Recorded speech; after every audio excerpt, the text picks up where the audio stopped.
At the beginning of the movie, we are introduced to an ordinary man living an ordinary life, a loving husband, a devoted father, and a hardworking real estate agent.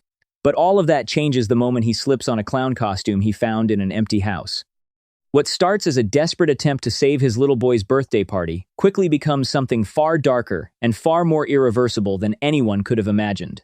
What if the thing you put on refused to come off? And what if the longer you wore it, the less human you became? This is the story of Clown, and by the end of this video, you will never look at a clown the same way again. We are introduced to Kent McCoy, a cheerful real estate agent with a beautiful wife named Meg, an adorable young son named Jack, and a steady career flipping properties. Life is good, simple, stable. Until one afternoon, everything unravels, and it starts with something as innocent as a birthday party. Jack is turning another year older, and the boy absolutely loves clowns. So Meg hires a professional clown to perform at the party. Everything is set, decorations up, kids excited, cake ready. Then the clown calls. He's not coming. Most parents would scramble and move on, but Kent decides to go the extra mile. He's at one of his renovation properties when he stumbles across something unexpected in the basement. An old trunk containing a complete clown costume, colorful suit, bright red nose, wild rainbow wig. Without a second thought, Kent puts it on. He drives to the party, surprises Jack, and saves the day. The kids love it. Jack is over the moon. For a brief moment, Kent feels like the best dad in the world. But that night, something goes wrong. Kent tries to remove the costume before Meg can pull him aside. She's been excited about something all day and wants to talk, but he's exhausted and falls asleep on the couch, still fully dressed. No big deal. He'll take it off in the morning. Except the morning comes, and the costume doesn't budge. Not the wig, not the suit. Not even the painted makeup on his face. No matter how hard Kent scrubs, nothing works. The makeup looks fused into his skin. The wig feels like it's growing from his scalp, and the suit welded onto his body. He drops Jack at school dressed as a full clown, then heads to a work site where employees fail to even recognize him. Alone in the bathroom, he tries again. Still nothing. Then things get desperate. Kent finds a blade and tries to cut the costume off. The only thing he cuts is himself a jagged wound on his wrist. He grabs a small chainsaw and presses it against the suit. The chainsaw breaks. The costume? Not a scratch. He goes home defeated. Meg grabs her medical instruments and attempts to pull off the red rubber nose herself. What comes off instead is a piece of Kent's actual flesh. The scream Kent lets out tells us everything. The nose isn't attached to the costume anymore. It's attached to him. And beneath the wig, his real hair is gone. The clown wig has taken its place. Kent rushes to the hospital to get his nose wound treated. Back home, something new starts happening. He's hungry, ravenously, uncontrollably hungry. He tears through the kitchen cake, leftovers, anything, but nothing satisfies him. The gnawing only grows worse. The next morning, Meg wakes to a ransacked kitchen and a note from Kent. He's gone to investigate the costume. Kent traces the property back through official records and discovers the former owner was a man named Martin Carlson, now deceased. While reviewing the paperwork at a cafe, a child sits nearby, and Kent's stomach growls, loudly, insistently, like his body is trying to tell him something his mind isn't ready to accept. He pushes it away and keeps digging. At a Halloween supply shop, he finds a contact with the same surname Carlson and calls the number. The moment Kent mentions the clown costume, the man on the other end goes completely silent. Then panicked, he begs Kent not to touch it. When Kent says he's already wearing it, the man immediately gives him his address. Kent meets Bert Carlson, the brother of Martin, the deceased former owner. Bert is a weathered, haunted man who invites Kent inside and offers him tea. As they sit, Bert begins explaining the origin of the costume. And what he describes is not a costume at all. According to Bert, the clown is an ancient creature, not fictional, not imagined a real demonic entity from the frozen mountains of Iceland. Pale white skin, red-tipped nose, wild hair. Every winter, it lured 5 children into its cave, consuming 1 per month to survive the cold season. Over centuries, the legend faded. The image of the clown was repurposed into entertainment, something children are supposed to love, but the curse never disappeared. It was simply waiting, dormant, inside the skin the demon shed. Because that's what the costume is. Not fabric, not a prop, the literal shed skin of a demon. Whoever puts it on begins transforming into that creature, developing its hunger, its instincts, and eventually, its complete nature. Before Bert can explain how to reverse it, the tea kicks in. Kent passes out. He wakes bound to a chair. Bert stands over him with a cleaver, explaining that amputation is the only way to stop the transformation. Kent breaks free, takes a blow to the shoulder, wrenches the cleaver back out, and disarms Bert at gunpoint. Then he drives home, convinced Bert is a violent lunatic, not realizing the man may have been the only person who could save him. Back home, Kent tries explaining everything to Meg, but her entire family is gathered in the living room, listening to every word. Her father doesn't believe him. Her brother thinks Kent is having a breakdown. To prove himself, Kent takes everyone to see Bert, who is restrained in the car. To Meg's family, this looks less like evidence and more like a kidnapping. When her brother tries yanking the wig off to prove it's just a costume, Kent grabs him and breaks his arm. The family is horrified. Jack and Meg watch from the window. Kent, realizing what he just did, what he's becoming, decides to leave before he causes more damage. He loads Bert into his car and heads for the police station. They never make it. Halfway there, Kent's fingers begin to elongate grotesquely. Bert acts fast, using handcuffs to choke Kent into losing control of the car. They crash. Kent walks away completely unharmed. That detail matters. The demon inside him is becoming less and less killable. Two children in a passing car stare at him, and the hunger hits like a freight train, not just in his stomach this time, in his entire body, pulling him toward them. He runs into the forest instead.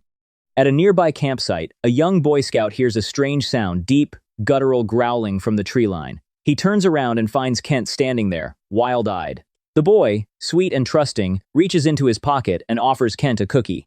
That small act of kindness is what destroys him. When the boy steps close enough, Kent grabs him and bites off his fingers. This is the moment the film shifts from disturbing to genuinely horrifying. Until now, Kent has been fighting the transformation, resisting suffering, but now, for the first time, the demon wins. After feeding, Kent notices his original teeth falling out, replaced by something monstrous. He isolates himself in a vacant property, terrified of what comes next. When he calls Meg, he apologizes and says this is the only way, then fires a gun at his own head. He wakes up seconds later, unharmed. He can't die. The demon doesn't allow it. In a final attempt to destroy himself, Kent rigs an elaborate trap, two industrial saws positioned to shear off his head when he falls forward between them. He sits in a chair, steadies his breathing, and tips forward. He falls sideways. The saws scatter. He is completely unscathed. But the neighborhood boy who had wandered in to check on him is struck by a broken blade. The boy collapses, lifeless. For one gut-wrenching moment, Kent looks horrified, but then the hunger rises, and this time nothing remains to fight it. When Meg arrives and knocks, she tells him she believes him. She tells him she needs him. And then the most emotionally devastating line in the film, she shares what she'd been waiting to say since the night of the party. She's pregnant. That's what she had been so excited to tell him. That's why she had desperately wanted him to remove the costume. She was going to tell him he was becoming a father again. Kent opens the door. He lets her lead him away. In the basement of one of his properties, fighting what little humanity remains, he asks Meg to chain him up and under no circumstances let him free. With Kent restrained, Meg throws herself into research. She finds Bert's book. She finds an old photograph of Bert himself wearing the clown costume. She visits him in the hospital, too injured to speak, communicating through a notepad, but he refuses to reveal how he removed the costume, only warning her not to trust Kent. She returns to the house where the trunk was found and discovers a hidden camera aimed at a handcuffed chair, evidence of Bert's earlier attempts to contain someone else who had been possessed. Then Jack disappears from school early after being bullied. He finds his way home, goes to the basement, and sits with the chained figure he believes is still his father, telling him about the boy at school who humiliated him and threatened worse the next day. Kent is listening. The part of him that is still a father processes every word. Later, when Meg learns the bully's name Colton, the demon acts before she can intervene. At Colton's house, the boy is gaming online when he senses an intruder. He finds Kent and lowers his guard in confusion. At that moment, one of Colton's online friends casually confirms through the headset that Colton had been planning to beat Jack up the following day. Kent attacks. It's brutal. Colton's heart ends up thrown against the television screen. Disturbing as it is, there's an uncomfortable layer here. The demon isn't acting randomly. It's acting on the protective instincts of the father it's consuming. Meanwhile, Meg's dog, who earlier ate Kent's discarded nose, has become infected. When it lunges at Meg, Bert appears and sacrifices himself to stop it. Then, at last, he tells her everything. Bert found the costume years ago in a shipment from Iceland. Flawless condition, unlike anything he'd ever handled. Before selling it to a circus, he decided to test it dressed as a clown and went to cheer up sick children at the hospital where his brother Martin worked. The transformation began immediately. Martin, desperate to protect his brother, researched the curse and promised to find a cure. He kept Bert's possessed form, fed sacrificing 5 sick children from the hospital, 1 per month across a single Icelandic winter. When the demon was satisfied, it released Bert. He woke up days later with no memory of what happened. and spent the rest of his life ensuring no one ever put that costume on again. With Colton dead and Kent fully possessed, Meg races to a nearby Chuck E. Cheese, exactly the kind of place a child-hunting demon would be drawn to. Inside, a boy crawls through the play tunnels, searching for his younger brother. He finds a trail of blood and handprints, and keeps going. He finds Kent, mid-attack on the younger child. He creates a distraction so his brother can escape. He doesn't make it out himself. Blood flows down the slide. Parents scream and scatter. Bert pulls Meg into the kitchen and follows a blood trail directly to Kent. Meg tries to talk to him. For a fragile moment, the man inside responds. Then Bert swings an axe at Kent's head. The demon surges back fully. It nearly kills Bert, but Meg steps in and pleads. The demon pauses. It looks at her, and it speaks. One child left. One more feeding required. Deliver a child willingly, and Jack will be spared. The police arrive. Meg flees, leaving Bert to be taken as a suspect. Outside, she spots an unaccompanied little girl and, for one harrowing moment, actually considers it. She puts the girl in her car. She drives, but she can't go through with it.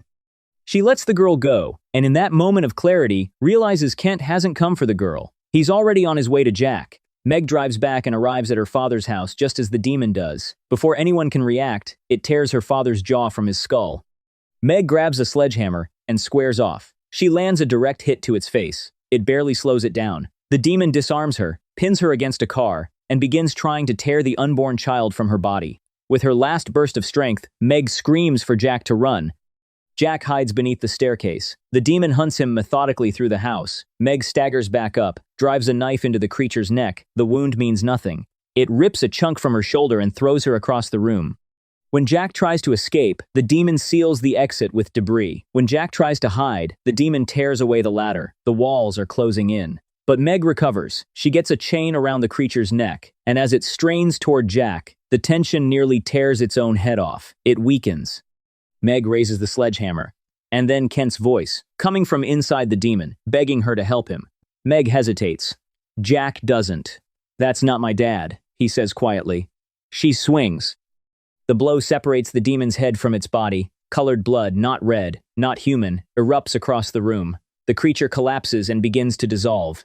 But even in its final moments, a severed limb shoots out and grabs Jack's ankle.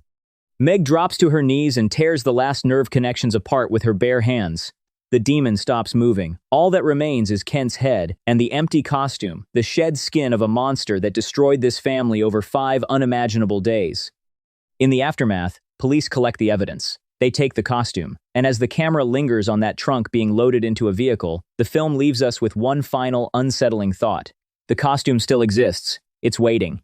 That was Clown, a film that takes the most universally recognized symbol of childhood joy and turns it into something genuinely terrifying. What makes it work isn't just the body horror, it's the tragedy at the center. A good man, trying to be a good father, destroyed by something he had no way to fear. If you watched this entire video and still haven't subscribed, what are you doing? This channel breaks down movies like this every single week, and you're out here missing out for no reason. Hit that subscribe button right now. And drop a comment below when Kent's voice came from inside the demon and begged Meg to help him. Did you think she should have hesitated, or should she have swung that hammer the second she had the chance? Let me know. I read every comment. See you in the next one.